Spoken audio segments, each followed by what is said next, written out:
You don't get what you want, you get what you deserve.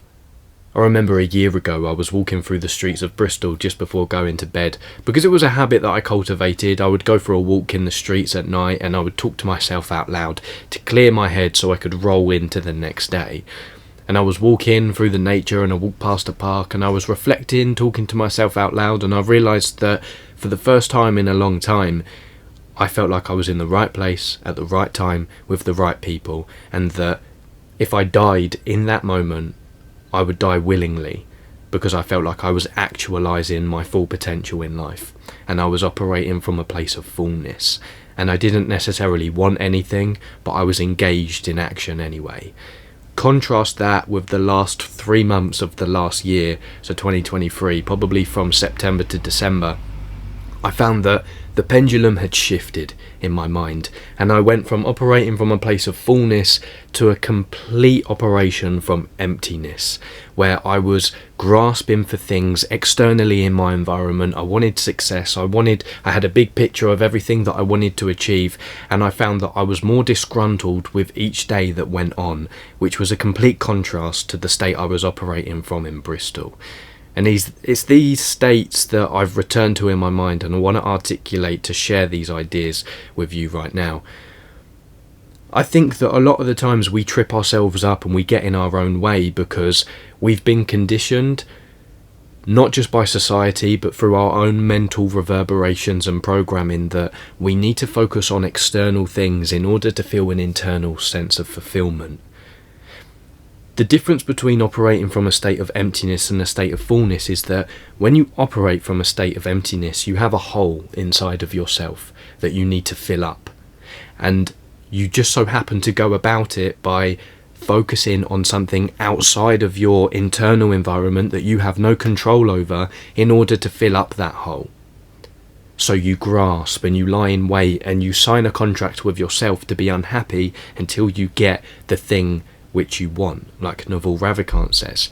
On the flip side, fullness, spiritual presence, spiritual abundance is when you operate from a place of abundance and you realise that all of these things, all of these emotions, whether it's sadness, anger, depression, happiness, anxiety, excitement, are happening outside of the fundamental level of being that you are.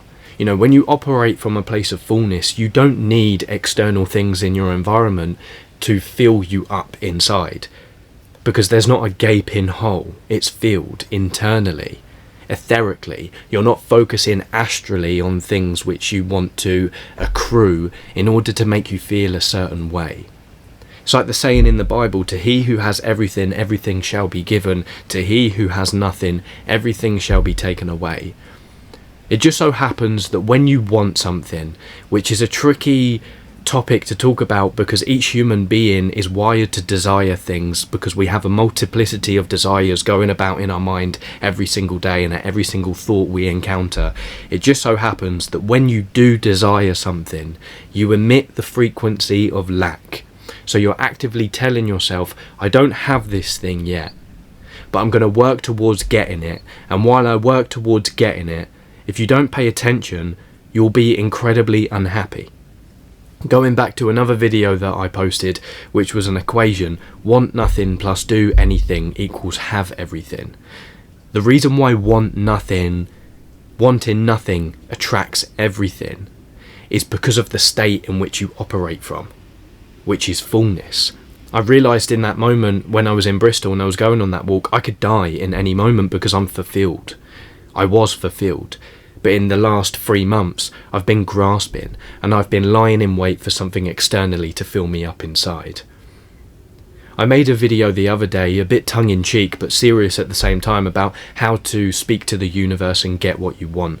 And the main thing that I proposed is, in order to manifest what you want in your life, you have to clear the space. You have to clear the space mentally in your mind, and you have to clear the space physically in your mind, because the universe is literally, your daily occurrences, the people that you meet in life, the circumstances which befall you are all literally a reflection of your internal state. As we are, so we see. As a man is, so he sees. Like, the universe is literally just reflecting what you are projecting from your internal state back to you. Life isn't happening to you, it's responding to you. Yeah, the next time you're out, maybe you're out at the moment, if you look at people through the streets, just people watch, you'll see that everyone carries their internal state externally. There's nothing that's hidden. That's why when people make such a drastic change in their life, everything changes. When you shift the inner state, the external changes, because it's just a reflection of the inner state. Hence, suddenly you make a big change in your life and you start taking care of yourself and you start cultivating fullness rather than looking externally in the astral realm for things to fill you up etherically. Suddenly circumstances start, or opportunities come your way which you could never have imagined before, and you feel more lucky, and strange friends come and meet you after you've done your work, alchemically speaking, and you think, oh my god, this never could have happened before. It's because you've shifted your internal state and you've now become the person who deserves what they're getting. So you don't get what you want, you get what you deserve. Means whatever environment or circumstance you're in,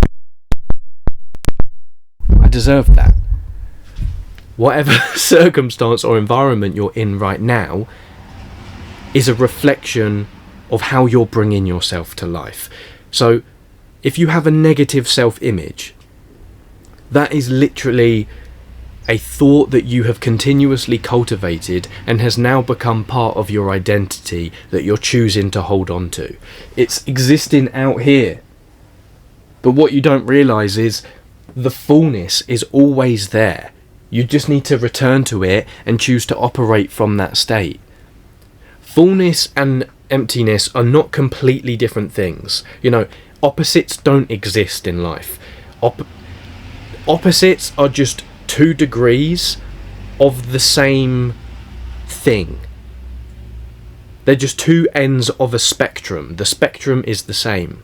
So if you're operating from a place of where there is emptiness, there is also fullness.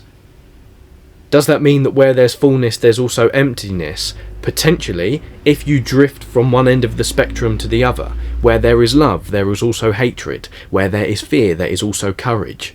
So whenever you want to cultivate this other state in your life, which is seemingly opposite from the state that you're experiencing right now, then you need to mentally transmutate the other end of the spectrum. Don't focus on getting rid of emptiness, focus on cultivating fullness. Don't focus on banishing fear, focus on instilling courage. So whatever environment you're in right now, whatever circumstances have befallen you, you deserve it.